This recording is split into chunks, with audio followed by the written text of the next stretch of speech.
Jeg hedder Michael Larsen. Jeg er indehaver af Michaels Maskinstation, der blev startet i 1999. Michaels Maskinstation er en entreprenørvirksomhed, der beskæftiger sig med hovedområderne jord, kloak og anlæg. Vi har en spul- og tv-afdeling, og vi har en landbrugsafdeling.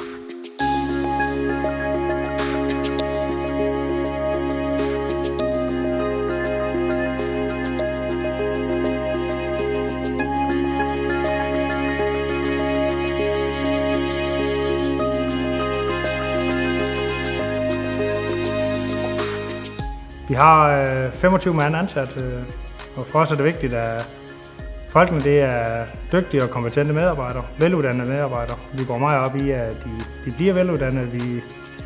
Vi bruger mange penge på kurser, og at folk de ved, hvad de beskæftiger sig med.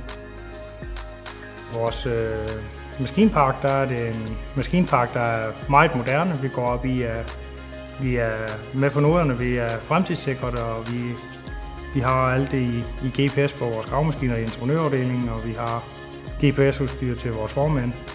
I forhold til vores tv- og spulafdeling, der har vi et samarbejde med en større virksomhed, der er NGI. Der er vores spuler, der har vi investeret i en genbrugsspuler for os at kunne følge de nye normer i forhold til ISO-normer.